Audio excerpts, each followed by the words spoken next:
Call the roll, please. Barber. Here. Gonzalez. Here. Lee. Here. Lilligren. Here. Muse. Here. Ferguson. Here. Thank you. So this is under our COVID protocol as government has declared the emergency order 01 done in a remote manner. If people would like to participate in the meeting, they can us at public.mec.state.us, and we'll respond to your comments timely. Are there any updates to the agenda, changes to the agenda? Mr. Chair, if I may, your voice, your sound seems to be breaking in and out, so it's hard to. Hold on one sec.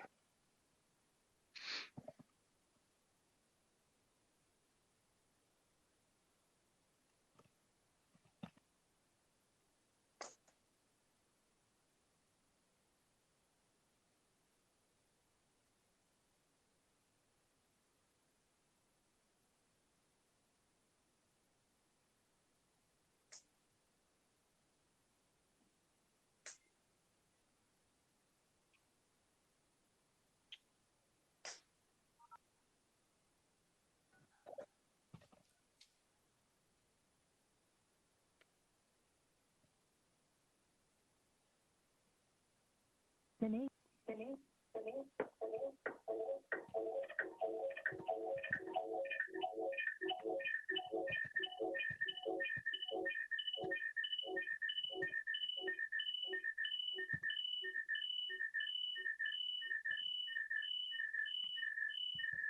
everybody mute, please?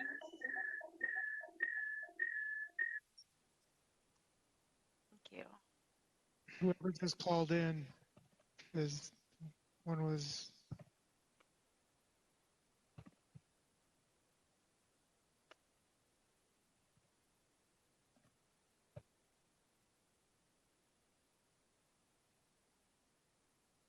Mr. Chair, it appears that your microphone has been muted.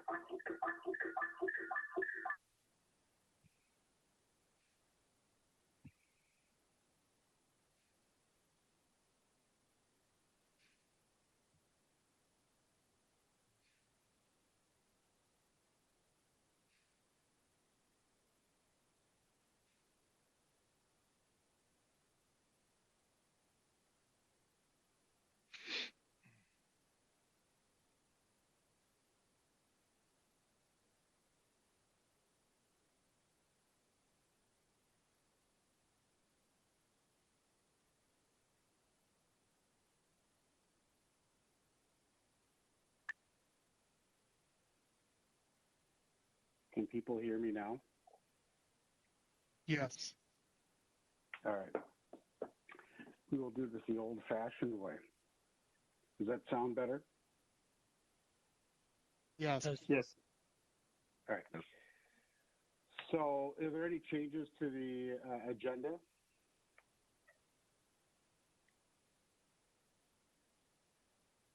All right. Seeing none, can we get a motion to approve the minutes of our December 9th meeting? Moved by Lee. Second by Gonzalez. Are there any discussions, changes? All right. Hearing none, can we call the roll, please? Barber. Aye. Gonzalez. Aye. Lee. Aye. Lilligren. Aye. Muse. Aye. Ferguson. Aye. Thank you. The motion carries.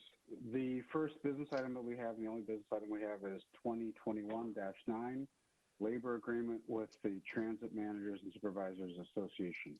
Marcy? Good afternoon, Mr. Chair and council members. As you know, during the fall, we were in contract negotiations with TMSA That is our Transit Managers and Supervisors Association, a bargaining unit of about 300 people. Their contract expired on December 31. We reached a tentative agreement with the union on December 8th, which was ratified by their full membership on December 18th. The agreement focuses on economics. The duration of the agreement is for 1 year, and the settlement includes a regular step movement of 2.5% for all employees that meet expectations on their performance evaluations, for those that are still in the step range anyway, and a one-time payment of $1,500 per person, and I should note that that is on average. The union requested and we agreed to provide some flexibility on how that $1,500 or that compensation was distributed. So employees that are receiving a step increase in 2021 are going to take a smaller amount of the overall lump sum amount. We also received a request from the union to allocate the funds and award some small bonuses that depended on attendance during the early weeks of the pandemic. And we agreed to that proposal from the union as well. But again, it does fall within that original authority of a value of $1,500 per person on average. We were, really pleased that, despite our conservative offerings on the economic side, I think that negotiations ended on a very positive note. We also have a settlement that we think supports two of the Thrive Lens principles. First, that of stewardship.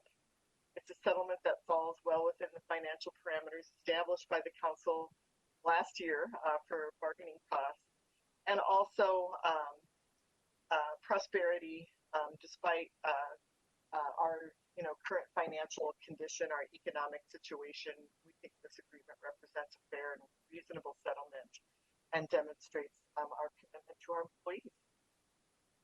So the request for proposed action today is authorization that the regional administrator enter into an agreement with the Transit Managers and Supervisors Association effective for the period January 1, 2021, 2021. And I'd be happy to take any questions. Are there any questions on business item 2021-9?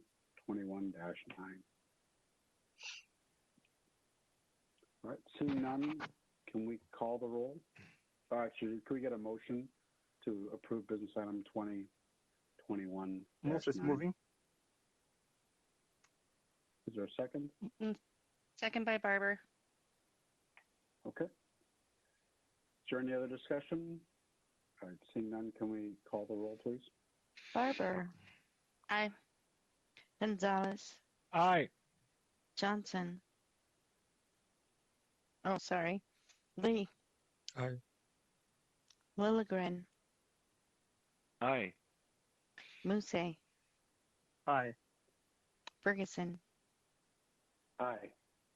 Thank you. And I'm sorry I missed who made the motion. Muse. Thank you. All right, thank you. That was our only business item for the day. Our first information item is our 2021 work plan. Hey, good afternoon, Mr. Chair and committee members. Mary Bogie is not with us today, so I will be filling in and just asking the question if she was here. Attached to the agenda is the 2021 work plan. It's the straw man person agenda work plan for the management committee. It has things that you see normally in budget amendments. We had a fair amount in 2020. We hope to decrease some of those as we go into 2021.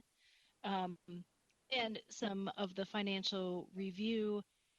And we see things like procurement, you'll see OEO reports, and really opening it up for discussion above what we would normally present. If there was something that we should be putting in on the agenda, uh, discussion has been around maybe some of the RA change teams, some quarterly reports there, looking at some equity results when we decide on that $3.9 million for advancing the equity in the region.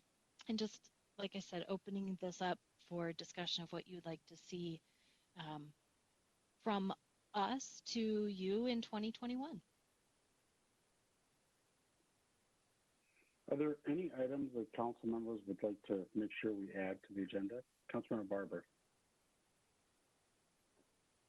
It's actually on here, but I'd like to maybe see an expanded thing. So the continuing continuity of operations. So this was the first time we've really had to kind of unleash that entire plan was for COVID.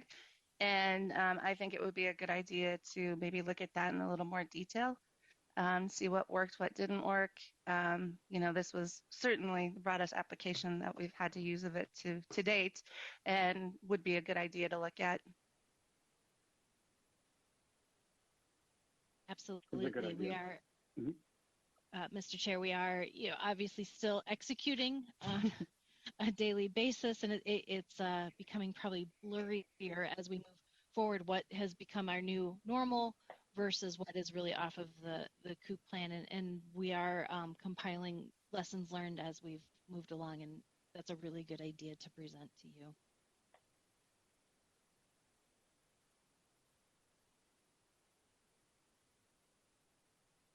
Anything else from council members on the plan? Mr. Chair, if I may, just looking at the on the procurement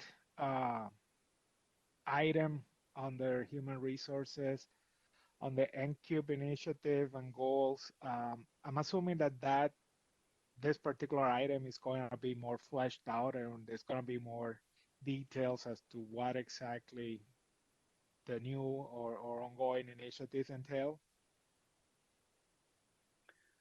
Yeah, we definitely will flesh that out. I think, there's just, I guess, two areas around equity. We have the 3.9 million that was allocated in the budget that we need to still decide how that will be spent.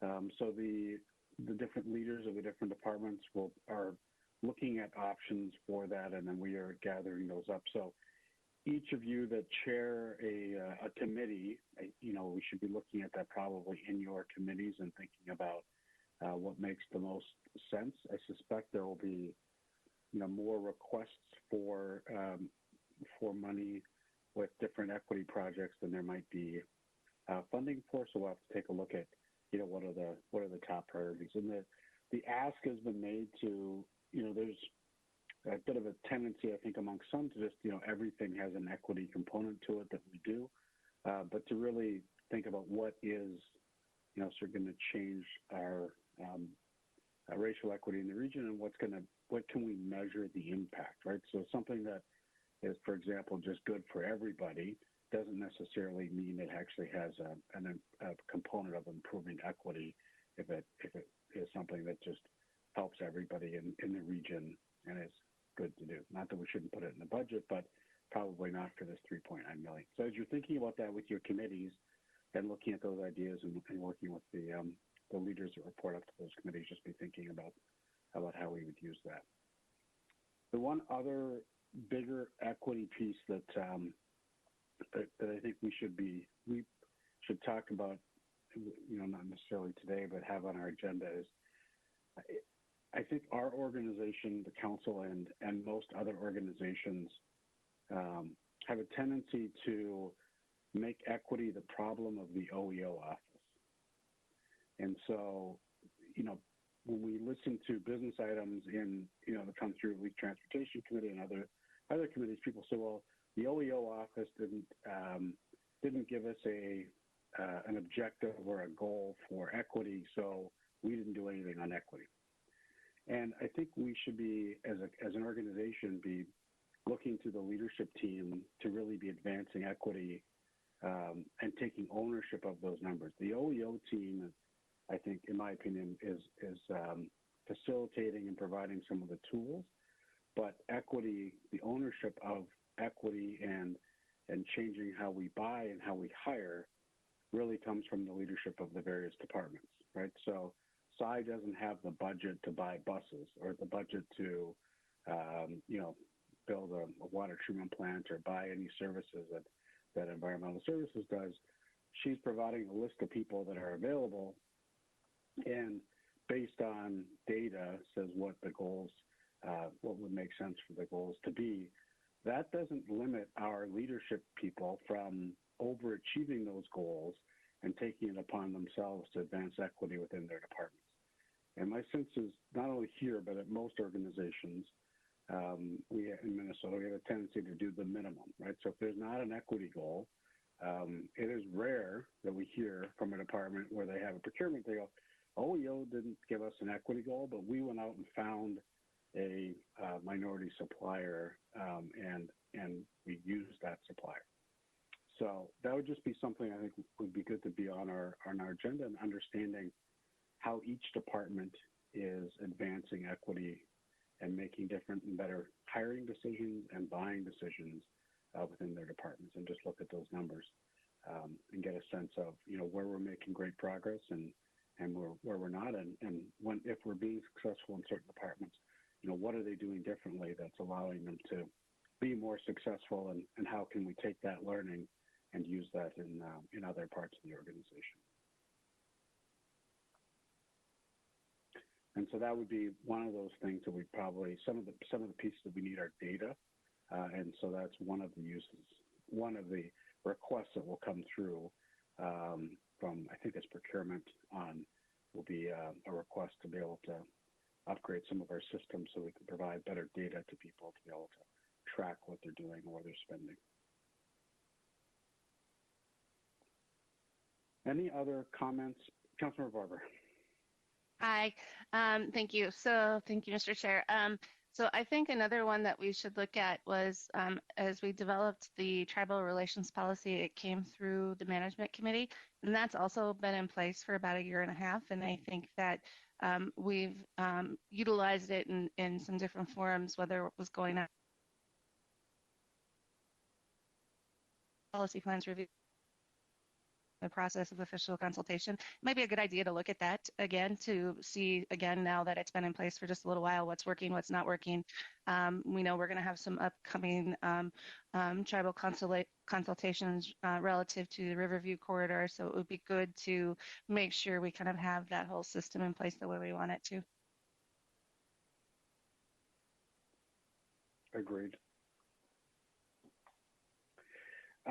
And then one other, and I don't know exactly how we'll fit this in over the course of the year, but, I would just say from my own perspective in dealing with and engaging with our staff, there are some really creative things that people are doing in different parts of this organization that sort of fit under our management committee umbrella.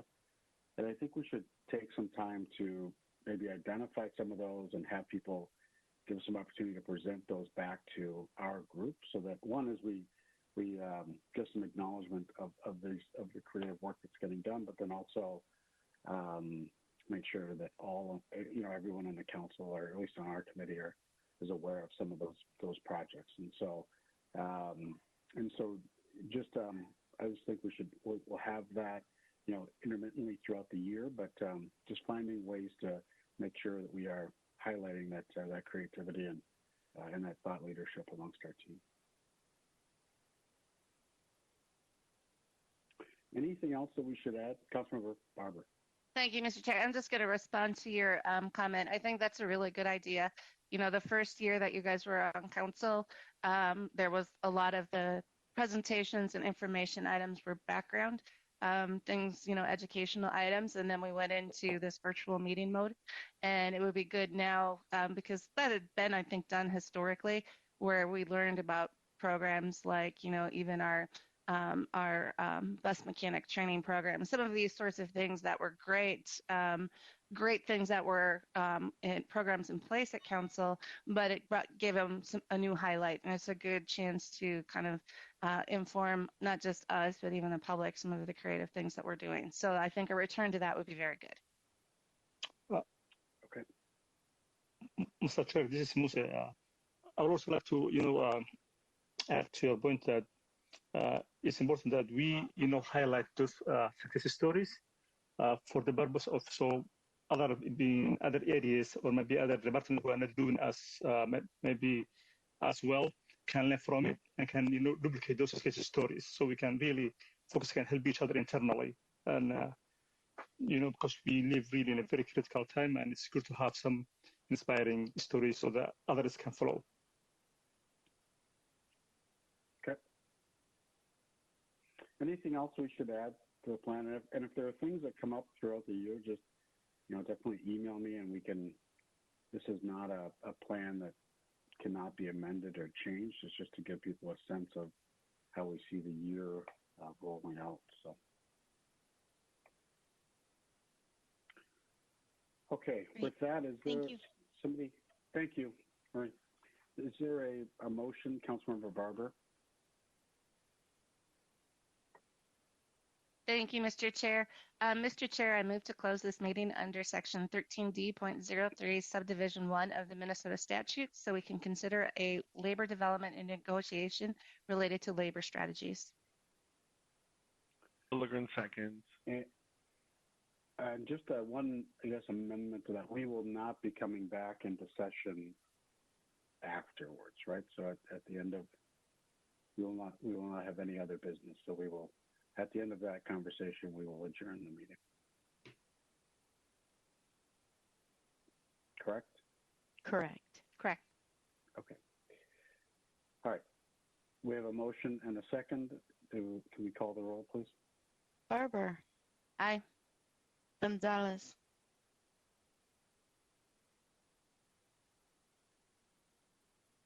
Gonzalez, Lee, Aye. Lilligren, Aye. Lucy, Aye. Ferguson. Aye. Thank you. So with that, the meeting is closed.